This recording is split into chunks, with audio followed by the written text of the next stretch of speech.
All right, welcome everybody to another author chat on SFF Addicts. And today I have the pleasure of speaking with Gareth L. Powell. He's a BSFA award winning author who writes science fiction about extraordinary characters, wrestling with the question of what it means to be human. This includes works like the Embers of War series, the Ack-Ack Macaque series, the novellas Ragged Alice and Light Chaser, the latter of which he wrote with Peter F. Hamilton, and more.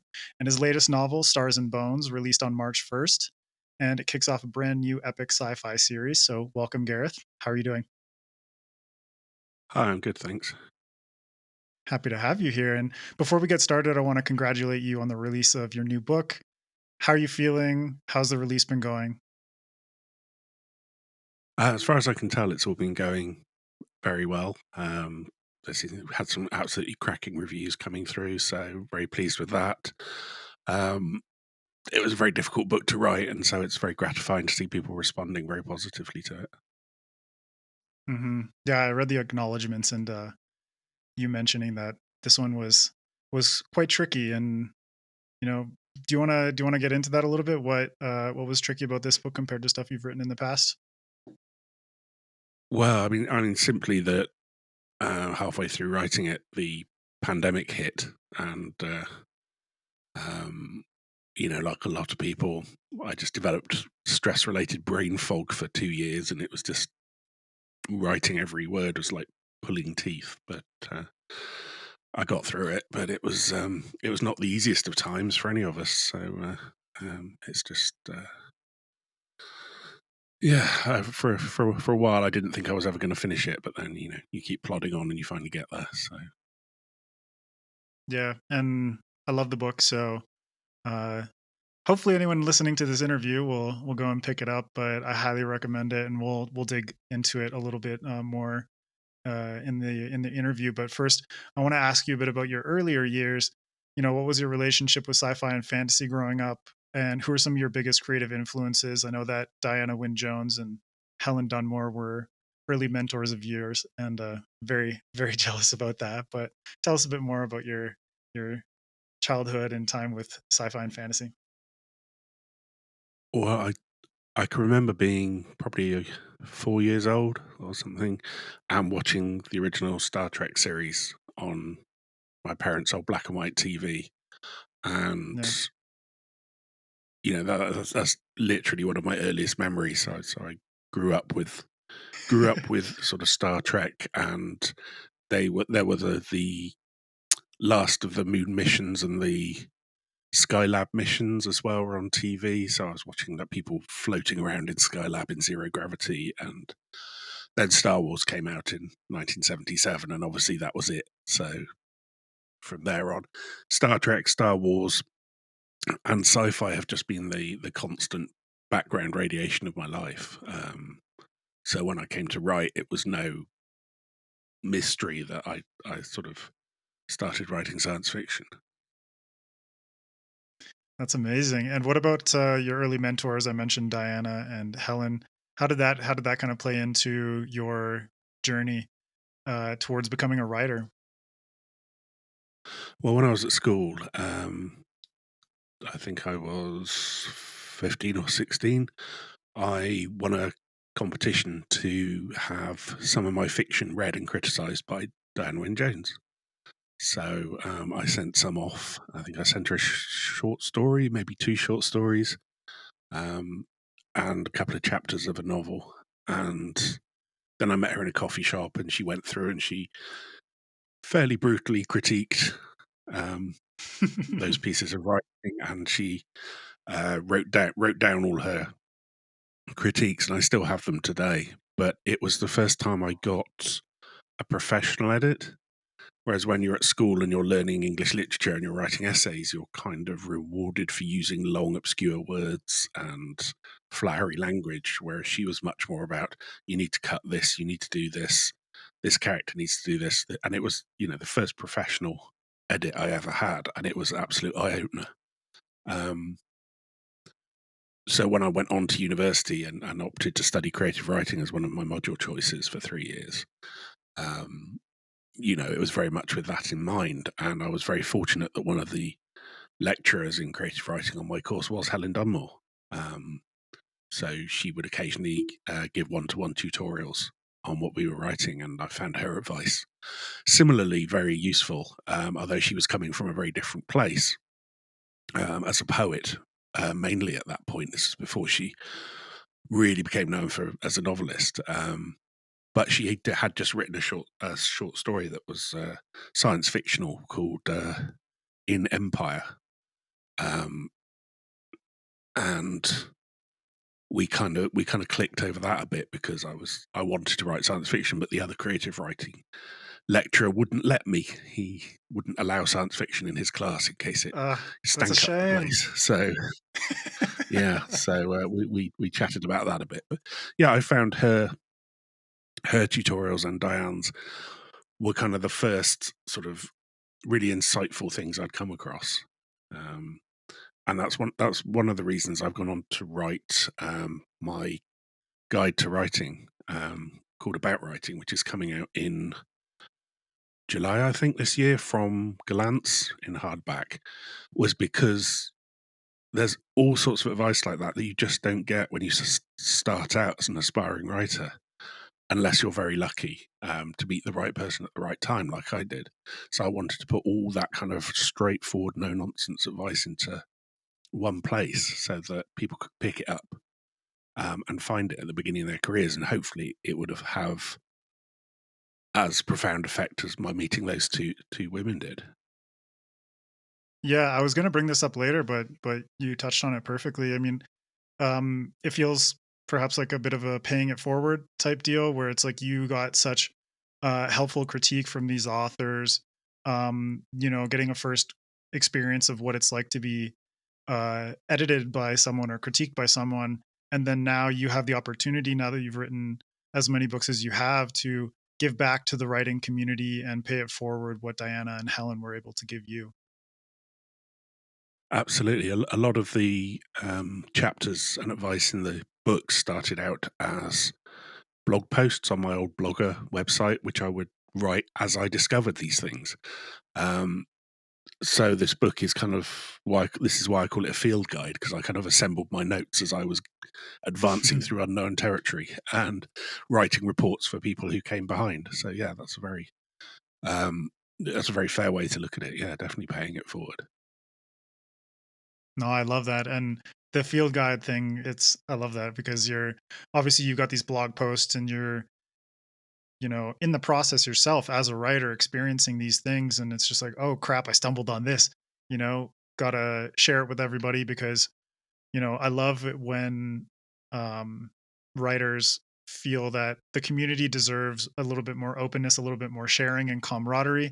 And if you share these things, there's going to be someone out there who their opportunities and their ideas and their experiences as a writer might turn around just from this one offering that you give them through your field guide. So, thank you for that. Um, Absolutely. I go mean, ahead. I've seen it myself. I've done lots of workshops in universities with creative writing classes in various UK universities, and you can see the lights go on in behind people's eyes as they see something that they'd never realized before, or they get a revelation from something you've said, and you can see them going, wow, and they're going to incorporate that into their work, and it's going to help them. So yeah, it's really a gratifying thing to be able to do, to sort of share what you've learned on your journey and pass it on, and hope people will keep passing it on, and it will help huge amounts of people. Hmm. And all these ideas, obviously, they're subjective to your experience, but at the same time, I feel it's so useful to hear and read other people's experiences in the field that you're working in, just to glean those little bits of information that think like, oh my God, open the door in my mind to this possibility. And you're going to twist that and, mold it into whatever works best for your writing. But to have that baseline offering on your part, I think is so beneficial to the community as a whole. Yeah, well, I tried very hard not to make it sort of prescriptive advice. So I don't think I ever Yeah. say you must do this, must do that. I just tried to make it very encouraging, and some people find this helpful, some people find this helpful. Just take what you need, and hopefully you'll be able to synthesize your own way of doing things. Yeah, I love that. And then getting into your own work, I mean, much of what you write, you mentioned falls into science fiction. That could even narrow down into something like space opera, with space travel and futuristic technologies and whatnot. But what um, drew you to that genre and setting? You mentioned Star Trek and Star Wars, but for your own writing, what was it that appealed to you about science fiction or space opera? I think the appeal of it is that you can sort of explore any idea, any kind of philosophical idea, any sociological idea, any scientific idea. You can dramatize it. So, if, for instance, you want to write a story about what it's like to live in a post-scarcity economy, you could just create one, like on a distant planet or in the future, and then have your characters kind of move through it and explore it. And so you can illustrate any sort of thought experiment or scientific concept, um, rather than just kind of a dry recitation of facts. You can dramatize it and you can kind of model different futures. A lot of people say science fiction predicts the future, but I think a more helpful way to look at it is in terms of modeling various alternatives, to say what would it be like if this happens, or what will it be like if this happens, how will it feel if this happens.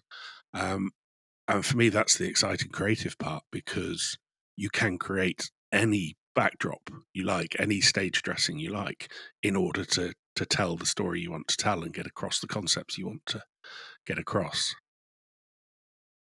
Yeah, so every possible thought experiment you have the opportunity there with this genre to, you know, obviously reflect on the real world right now as we're experiencing it, but then like you say, give it a bit different backdrop and, play with it and just see how these ideas expand and unfold with your imagination, and then obviously pass that on to the reader who then might be imagining their own little alternate versions of what you've written. Absolutely. And it's you could that ranges from sort of near future sci-fi, something like Black Mirror or Upload, or one of these Netflix shows that's on at the moment, where they're looking at something that's just like 10, 15 years ahead, right through to something set like Foundation, set thousands and thousands of years in the future, um, but still examining really our world today and what it could become, given the right circumstances. Yeah, and then in your particular case, you've also written in other genres. You got the Ack-Ack Macaque series. You got Ragged Alice, for example. And then you also write nonfiction for magazines, and you know just exploring different creative avenues for your mind. But what does that sort of genre hopping, dabbling in different creative realms do for you creatively, in terms of your um, the way that you carry out your ideas and all that? Um, I started, my first couple of novels were sort of space operas, Silver Sands and The Recollection. And then I went with the Ack-Ack Macaque because I wanted to write something a little more um, close to today. So it's only set in 2150, I think, and a little more cyberpunky. And I wanted to work through some of the chewy things that I'd picked up from reading, like William Gibson and Bruce Sterling and Philip K. Dick, and kind of use that as a way to talk about what it means to be human in our society at the moment. Blah blah blah blah blah blah blah.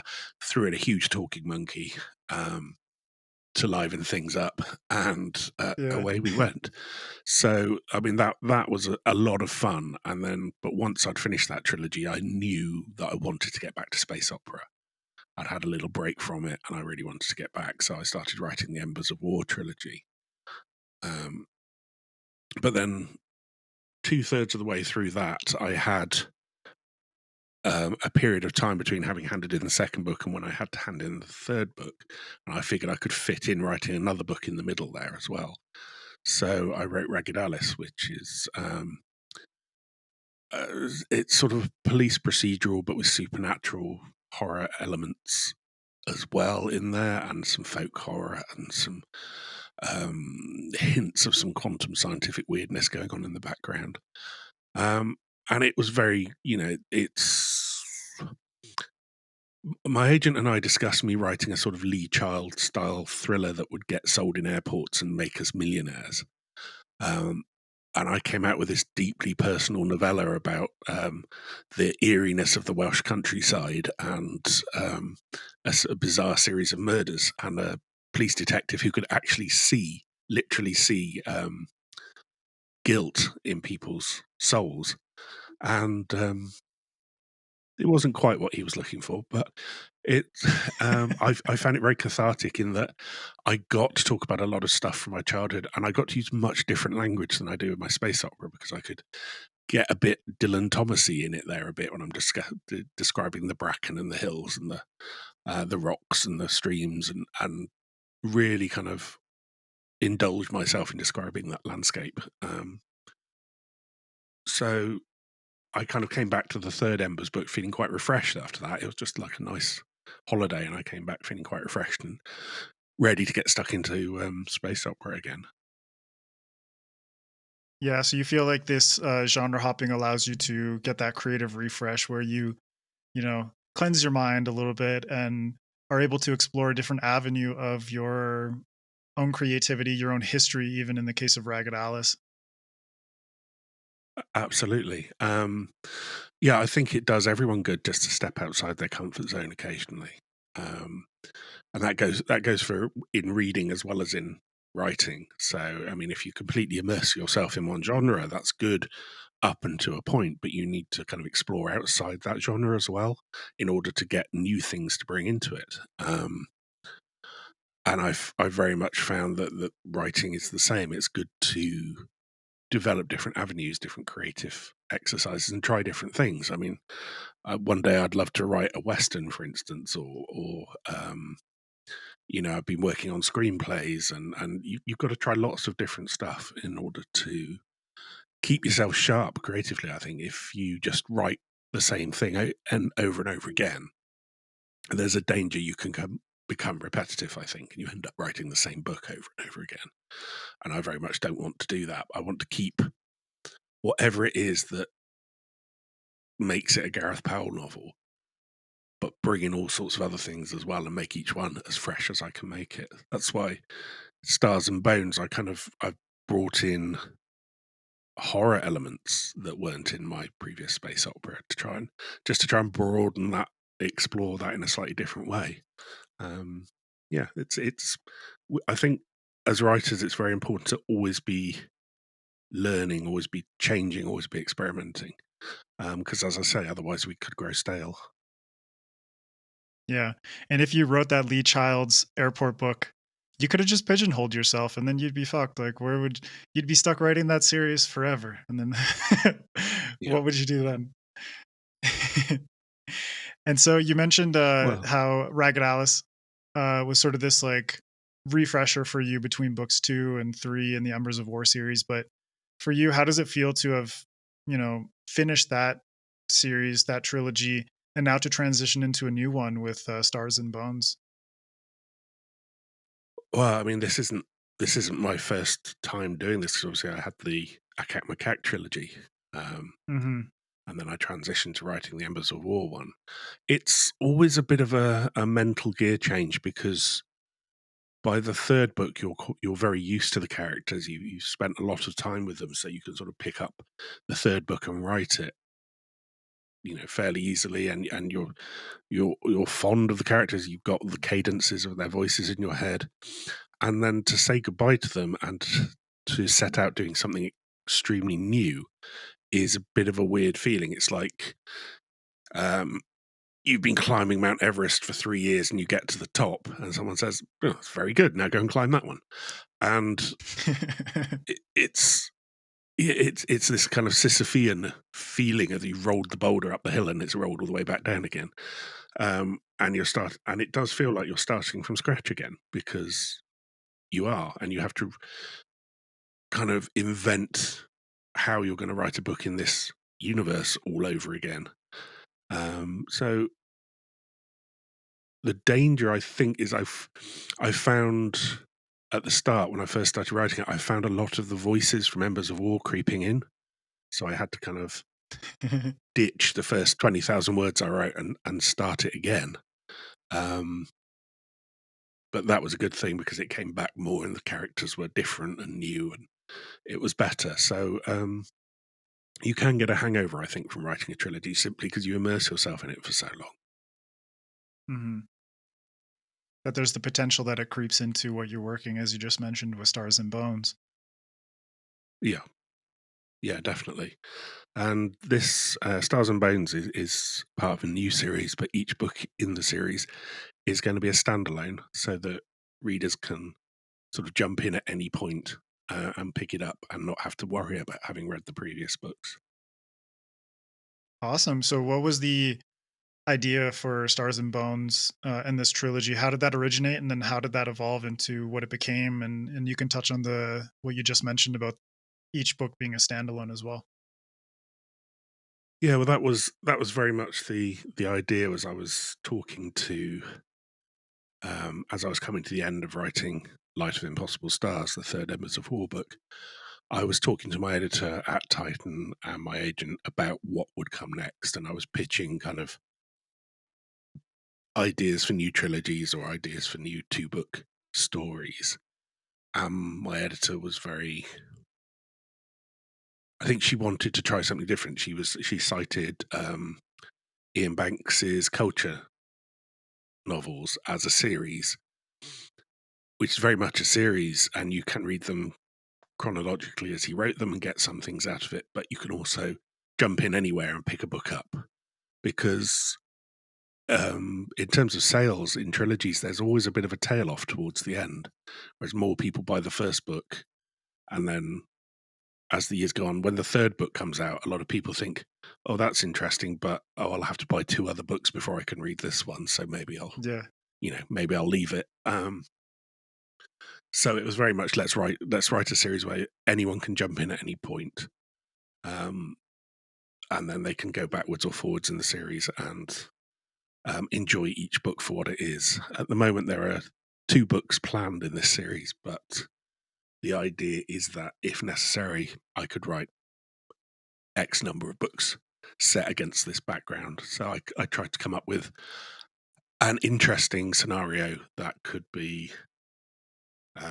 lend itself to lots of different space adventures. So the idea of humanity having been thrown off the Earth by a superior alien species and set adrift in these arcs seemed to me to be um, sort of Battlestar Galactica-esque, but on a much bigger scale, and with sort of infinite opportunity to run into trouble in the cosmos. So Very cool. And using um that notion of humanity being tossed off of Earth, you're banned, time out, go off into the universe kind of thing. That is kind of like the crux that interlinks the stories in this series, correct?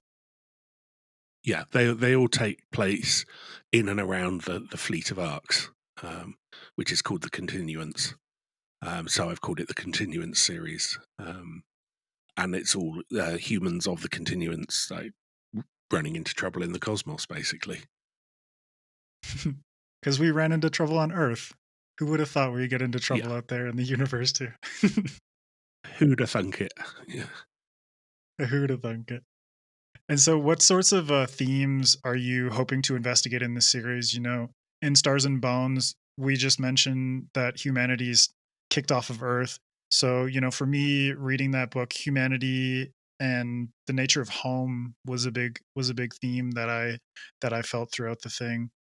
But you touch on a lot of other stuff that I got a little list, but I'll let you kind of touch on first what your hopes were with this book and what you plan on approaching in the future.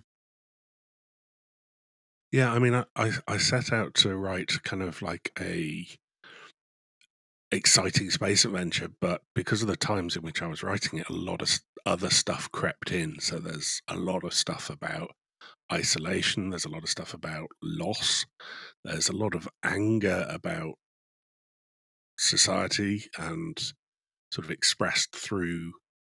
So, I mean, the arcs that the humanity live on provide them with food, shelter, clothing, anything they need. So, it is essentially a post-scarcity society, and you can't write about a post-scarcity sorry, post-scarcity society without in some way commenting on the society we live in at the moment.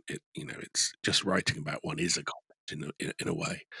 And because this takes place 75 years in the future, so a lot of the characters on the arcs lived on the Earth, and now they're living on these arcs. So they've gone from capitalism or communism or whatever state they were in to this new society. So we have the ways they adjust, the ways they try and organize themselves, the way some of them try to bring back small little capitalist enclaves within the arcs, um, is all a lot more political than I expected it to be. But it's all it's kind of there's a lot of anger in there as well because we were in the pandemic, things were getting, there was the political situation on both sides of the Atlantic was very challenging in a lot of ways. So there's a lot of comment on that kind of thing. I mean, I even at the beginning of the book, this isn't a spoiler because I think it happens at the beginning, is that there's an averted nuclear war, which is set off by the British Prime Minister making a joke and not realizing he's left his mic on. So there's that kind of feeling of being led by buffoons, and then the adults step in and basically put us on the interstellar naughty step and send us off into space so we can't mess up any more planets. And it's that kind of, I guess there's a wish fulfillment there as well about climate change and all those problems that are coming down the pipe as well, in that, well, it's time the adults stepped in and sorted it out. So yeah, there's a lot there to unpack. A lot of frustration. There's a lot of stuff about, there's there's a quarantine situation in the novel as well, and obviously that was I'd planned it before the pandemic, but actually writing it during the pandemic turned out to be a lot more harrowing than I had probably expected those scenes to be. But they obviously took on a greater weight. So yeah, there's a lot in there to unpack. In a lot of ways, it's probably accidentally one of my most personal and angry novels. Yeah, I mean, you touched on a lot of things that I picked up while I was reading Stars and Bones.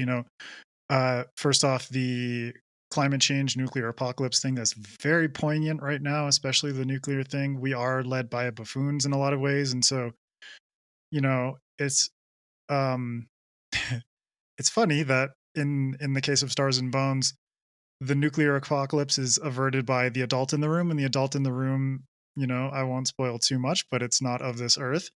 And that for me was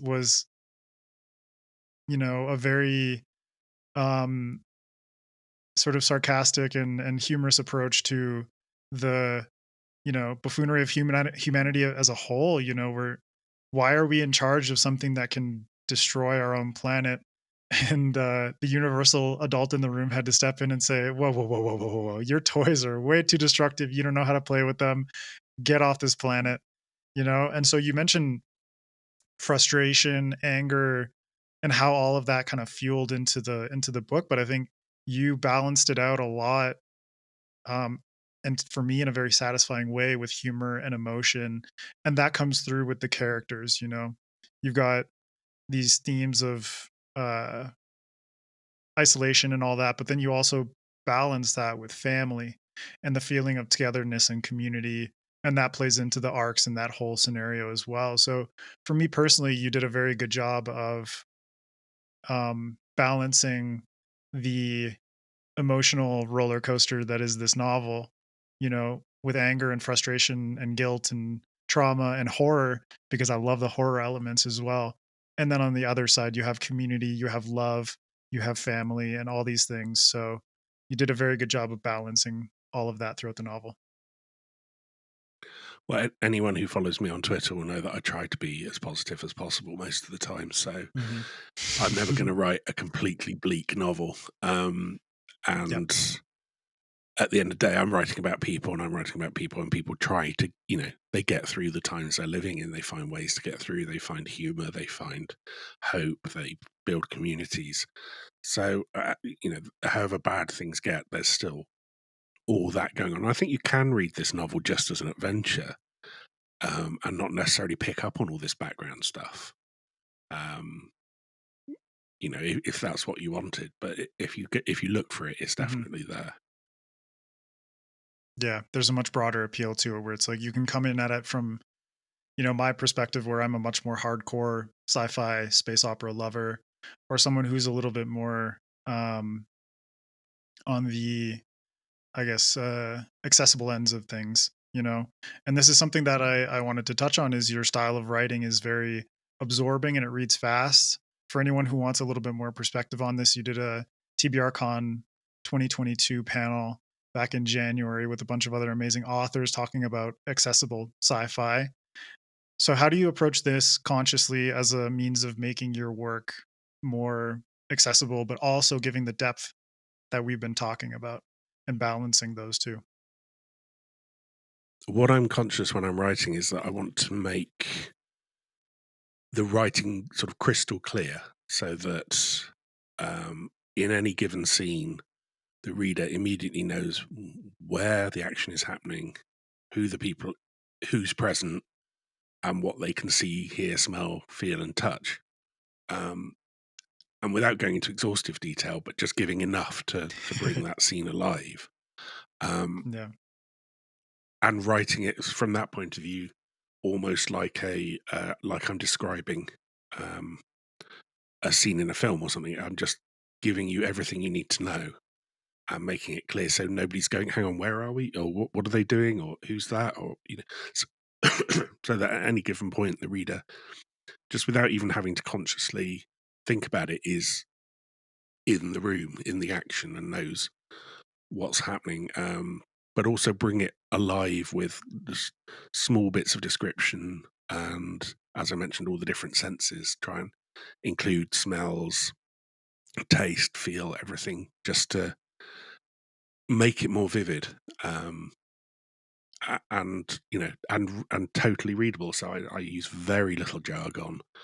I use I try, and it's usually told from a first person perspective. So I just try and make the voice of the person as easy to follow as possible. So I don't get any sort of English literature professors as main characters. It's all physicists. It's everyday people doing their jobs, and so they talk clearly and concisely, and therefore just sort of lead the reader through without them having to struggle to understand where they are or what's happening. Mhm. The lessons of Diana Wynne Jones coming back to influence your work Yeah, today. that's something I learned from Sherlock Holmes as well. Was that if Sherlock Holmes had narrated the books, they would have been very different because he would have expected you to Mm, be extremely intelligent and to figure things out, and he wouldn't explain himself. Whereas because they're narrated by Watson, Watson leads us through, and so we can understand what's happening because Holmes has to explain it to Watson. So it's very much picking the right narrator to lead your audience. yeah, I agree completely, and obviously, in Stars of Bones, I was very engaged, not only because of the pacing, the description, the action, those kinds of things, but also because of the POV characters that you chose, and I thought it was really, getting back into balance. There's a nice balance between having a human POV and then having occasionally other POVs come in. We have sorry, I forgot the name of the character who's on Earth, who's the richest man in the world, and that was a nice back and forth in the beginning. Um, and then later on, you do something in science fiction that I really love, and you give sentience to inanimate objects like spaceships, and you have the embodiment of a spaceship um, as a POV character, and I absolutely love that. And you get to have not only a contrast in terms of POV, but also a contrast in terms of consciousness and perception of what it means to be conscious. So for you, I wanted to touch a little bit on AI and this idea of sentience in inanimate things, but you've also touched on this in the Embers of War series, where you give consciousness, you give character and life and humanity and personality to these things that otherwise would just be backdrop, like set dressing kind of stuff.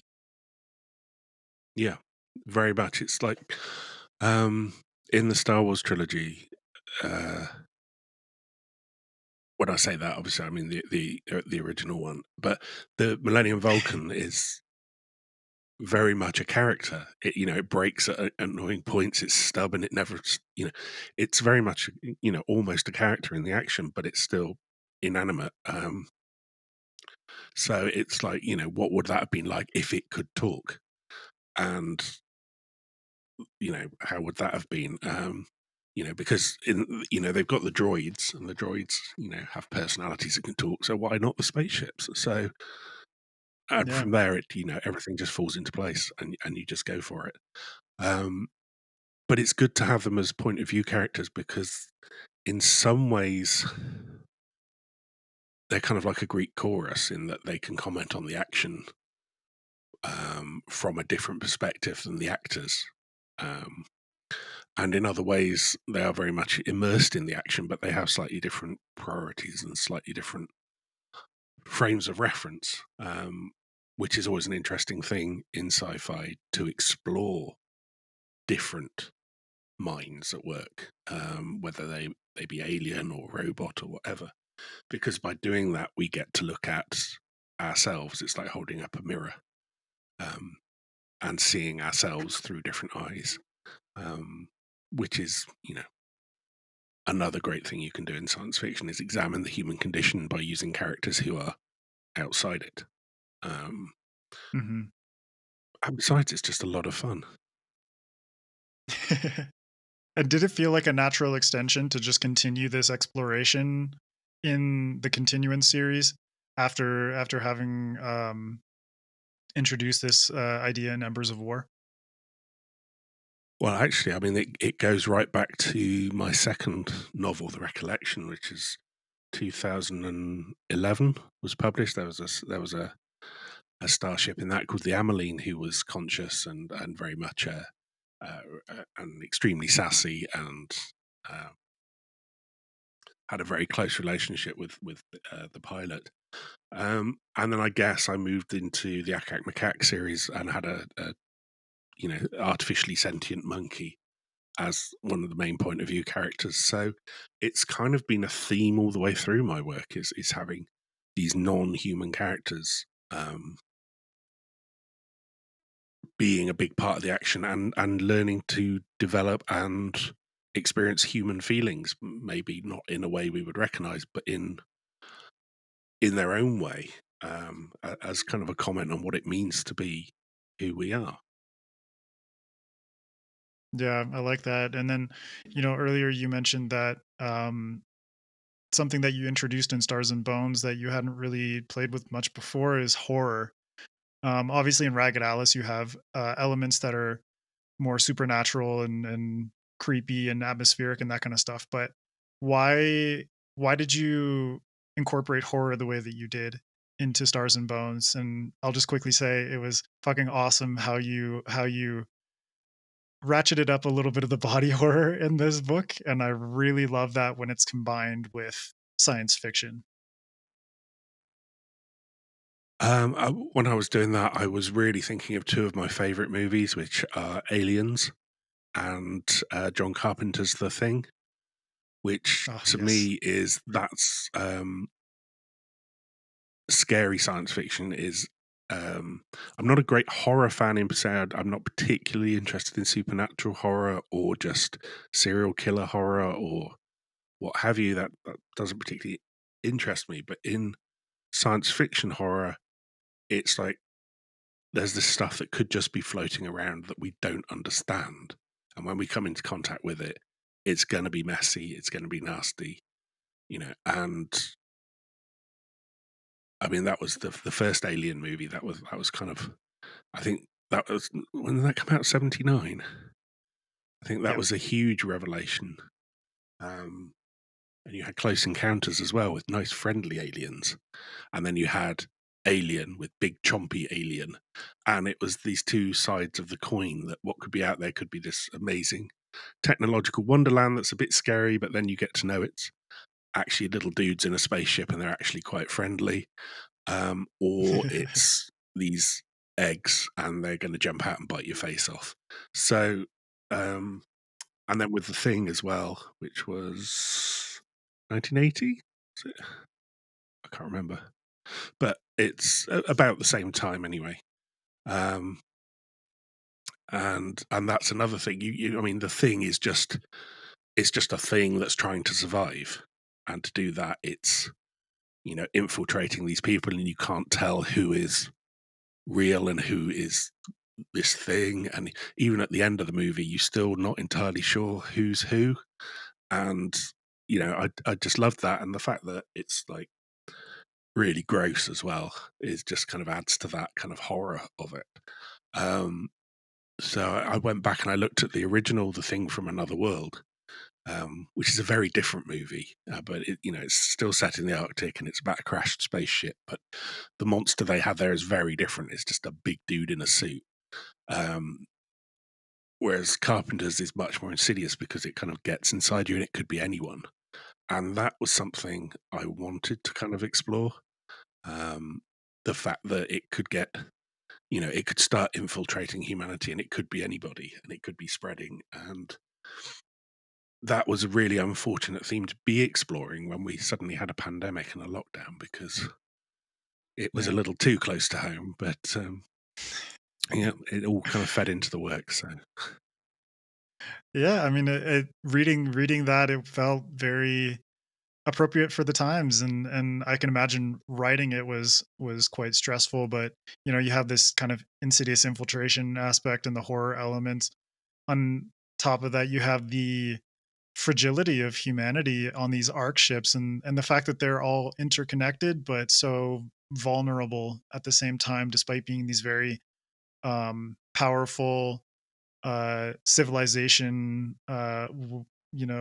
containing arc ships. So I thought, once again, balance. You struck a very nice balance there, and you also use the horror to comedic effect at a couple times, which I really appreciate, because that kind of, it helps to enhance the horror elements, while at the same time making it hit a little bit closer to home, because you have the emotional resonance of humor, and then in the back of your head you're just thinking like, oh, this thing is just so fucking brutal and it could be worse, and you have no idea, and your mind starts reeling despite the fact that you just had a nice funny moment. So I like that as well. yeah, a lot of my characters do a nice line in gallows humor, which is just a way we cope, is just finding the absurd, and that sometimes things are just so horrible you have to laugh. So Yeah, it's a British humor coming out in full force, but I really yeah. appreciated it. And and speaking of arc ships, I wanted to toss out a hypothetical question for you. In this book, the arc ships adapt to the people that call it home. You mentioned there's sort of like the transference of things like capitalism, or different religions or different cultures that have been transplanted onto these arc ships. But for you, what would be your ideal arc ship, and how would it adapt to you personally? Ooh, um, I don't know. I kind of like all the ones I described. There's one. Um, there's one I'm writing in the book I'm writing at the moment. The follow up. There's one that in one of its internal spaces it has a mountain and a lock and a forest, and there's a wooden cabin halfway up the mountain and sheep going by, and it's kind of a retreat it lets people use when they need to get away from everybody else for a while, and that's fairly appealing at the moment. I think I could really do with a little while, just on a mountain in a cabin, but with perfect climate control. Mhm. That's perfect. The ideal writing environment, just put me on this isolated cabin on a mountain, and I can control the weather. That's all I need. Yes, absolutely. That actually feeds perfectly into my next question, which is, something that you mentioned just a little bit earlier, but mental health and social media. Personally, from everything that I've experienced of yours online, whether it's Twitter, Instagram, and beyond, you always come to things with a positive, genuine, and pragmatic outlook. So this is evident in your, you know, personal ruminations, your struggles and success, as well as the advice that you offer to those who follow you, but also in the case of your field guide for aspiring writers or working writers. So, how do you approach social media, things like mental health, things like burnout from the perspective of a writer and a human being who is susceptible to all the things we experience? Well, with social media, I made a very conscious decision back in, I think, 2016.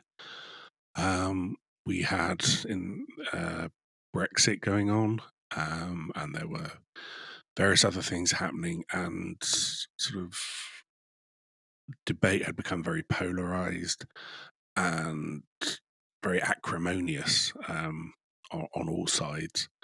And Twitter had ceased being a particularly nice place. So I decided that I would not get involved in, online yelling and debates and stuff. I would be the change I wanted to see in the world. So I just started offering to help people and to help other writers. And I started trying to put out positive messages. I mean, I'm not talking kind of like the toxic positivity of just ignoring all the problems and saying that everything can be done if you Hmm. think happy thoughts. But I was talking more about practical positivity in that, be nice to people, say something nice to somebody, offer to help somebody.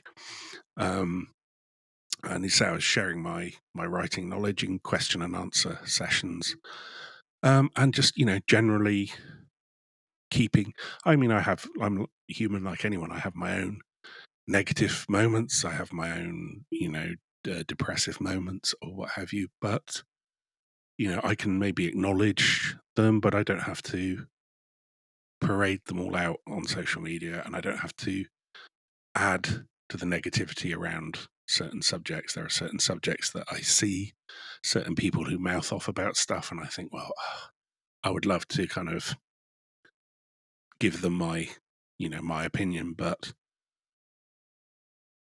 a million other people are giving them their opinion as well, and there's similar opinions. So my time is better spent creating and modeling what I want to see rather than attacking what I don't.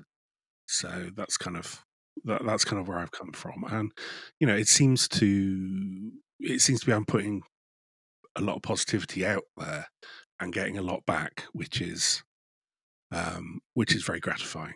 I get the occasional troll or stalker or what have you, but most of the time the people kind of in my online communities are just very positive and very grateful for me being positive to them. So it's kind of what social media I think should be. It's the social bit, and it's creating community.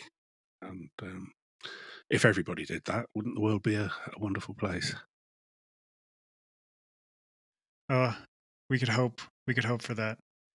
I mean, you mentioned this putting out positivity and receiving positivity. That is my experience with Twitter as well, because I was hesitant for a long time to get onto Twitter, but then when I started taking writing more seriously, getting into the book community and book blogging and all that on Twitter, I made a conscious decision. I'm gonna sort of narrow my focus into a certain community, and I'm gonna give to it in a positive way. And my intention is to give that, and hopefully the majority of what I receive back is also positive. And that's exactly what I've experienced with this podcast, with author interviews, with the writing community, with the book community, the reading community, all of it. If you put positivity out there with intention, most of the time people respond to that and think like, "Oh, thank God there's someone out there that's talking about something, it doesn't have to be super bright and cheery, but at the very least, human and relatable to the point where they are more compelled to share their honest opinions as opposed to everyone just shitting on each other because that's just a circus. It's yeah. Yeah, and you have to remember why you're on social media. And for me, I'm on Twitter professionally as Gareth L. Powell, the writer. That's who I am. That's my professional Twitter. So in some ways, I want to. It's not that I don't want to tackle controversial subjects, but I'm there to talk about books and I'm there to talk about writing. I'm there to help people. And I think my opinions on politics and so forth, I think you can pretty much pick those up through my work. I think the work kind of speaks for itself in a lot of ways. So I don't want to be hammering people over the head because they don't come to me for that. They come to me for the books. So I kind of want the books to speak for themselves in a lot of ways. Hmm. Yeah, it's like your opinions are subtext in everything that you've written, and yeah, like you said, you don't need to bash people over the head. This is my opinion, blah blah blah, because that just invites more trolls, honestly. And you mentioned that you're on Twitter, on Instagram, what have you. As a professional, as a writer, I'm curious, is it important from your personal opinion to have an online presence as a personal writer, or sorry, have an online presence as a modern writer? And then what are some potential pros and cons? We've already mentioned some pros with intention and positivity, but Yeah, I mean, you've got the pros and the cons of getting sucked into the kind of the shark tank that is Twitter. Um, but I think Twitter has for me, I think since, as I say, I really started that positive thing in 2016. There's been a lot of goodwill that I've built up. I've made a lot of great um, connections, made a lot of great friends in the industry. I think just about everybody in the UK sci-fi kind of industry knows who I am and kind of what I'm about, um, even if they haven't read my books. And I think when Embers of War came out, I had built up quite a backlog of goodwill, so quite a lot of people went out and bought it and read it, and that's kind of priceless. I think people say Twitter doesn't sell books, but I think a lot of those people are people who are maybe just kind of yelling, "Buy my book! Buy my book! Buy my book!" Whereas yeah. people don't. On Twitter, you sell yourself as a person, and you are. I hate the word brand, but in a way, you are your own brand. And if people like your brand and like you, they are more likely then to maybe check out something you've written and be excited. But if they can see that you're excited, they can share in your excitement. And also, of course, I met my fiance on Twitter, so you never know. Yeah. The possibilities are endless, and you know there's so much opportunity for beautiful moments, like making an online connection that turns out to be your fiance. It's beautiful. Yeah. Yeah, and I've made some really good friends as well. It's just, as I say, it's remembering the social part of it, not just the media part of it. Hmm. Yeah, I agree. And for me personally, thank you for what you put out there and the way that you put it out there, because that's the kind of inspiration that I needed to get onto social media in that way. I'd been doing social media for a long time as a tattoo artist, but that was mostly centered around Instagram just because of the visual format was more applicable to what I was doing. But the community aspect didn't really feel like it was there. There wasn't much, of a social dynamic going on aside from someone messaging me and saying like, "Hey, I want a tattoo." But now that I'm on book Twitter, and now that I'm in the writing community, the podcasting community, SFF, and all that, there is genuine interaction between people. And like you, I've made friends. I've met incredible people that I never would have thought I would have connected with, but it's there if you're seeking it out and you have the right intention, there's infinite possibility for positive connection. Yeah. Absolutely. Absolutely. And you mentioned earlier that you are already working on book 2, and I'm very, very excited to see how that pans out, but what else does the future hold for you as a writer? Are there any other projects that you've got in the works? I have a couple of outlines of other things that I want to write after this latest novel is done. I've got some ideas for novellas. I want to sort of bang out a load of novellas. I, I mentioned I've been working on screenplay earlier, and it's just, there are comics I'd like to have a go at writing, and there's just all these kind of ideas, some more non-fiction books maybe. It's just always looking around for new projects and ideas, always looking at new ways to kind of diversify what I'm doing, so I don't get, as we said at the beginning, repetitive or stale. Um, but just always looking at new ways to kind of make a living at this game as well, because just putting out one book a year, not necessarily, sustainable financially. So I need to have other projects on the go, other things bubbling under, which is why I write for magazines as well. So yeah, it's always looking around, always looking for the next opportunity and the next creative spark that's going to almost certainly jump out and surprise me and not be the thing I thought I was going to be writing. So we'll just Yeah. remain open to that. Awesome. Well, I'm super excited to see whatever you've got coming out in the future. You know, I love Stars and Bones, loved Embers of War trilogy. I've read the first Ack-Ack Macaque, and I'm very excited to do a little bit of a deep dive into your back catalog. But yeah, I can't wait to see what else you've got coming in the future.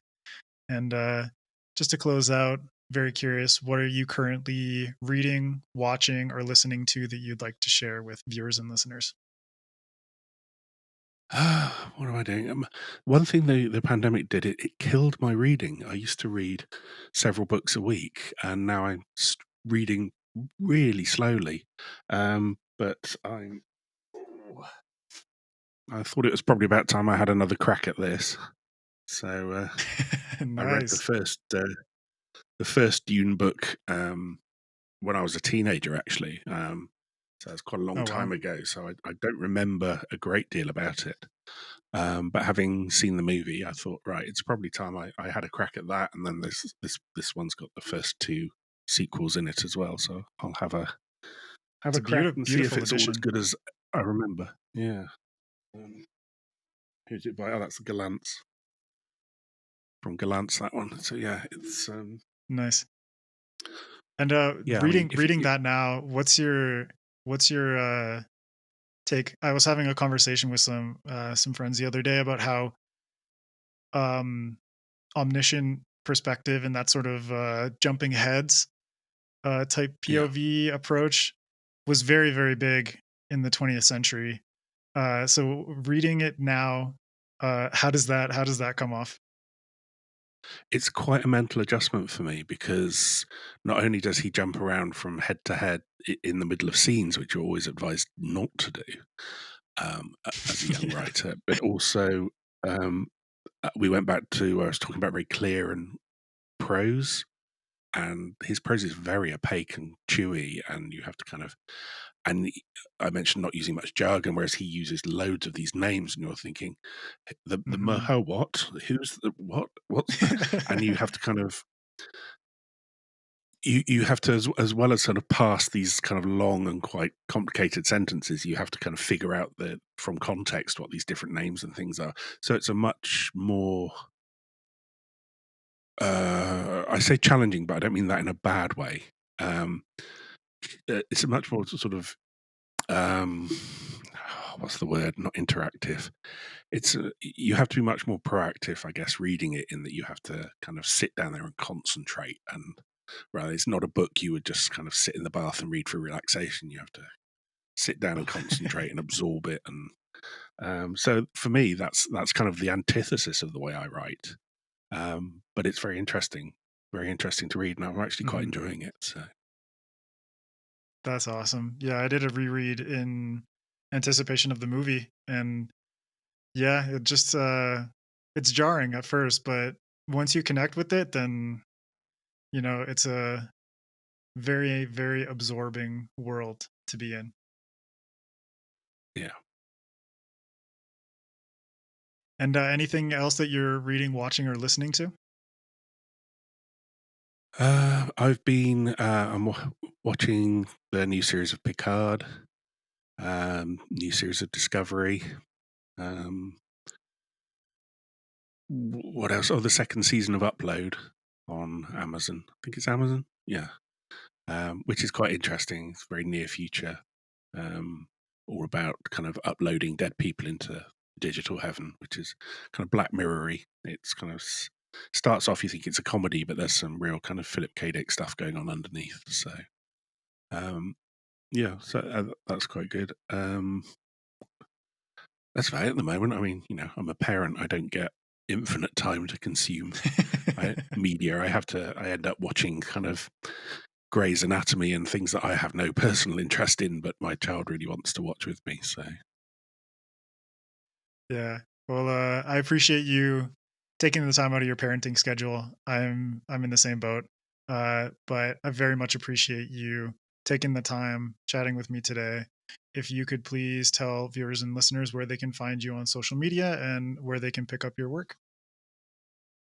yeah, you can find me on Twitter and Instagram at Gareth L Powell, and you can find my website at www.garethlpowell.com.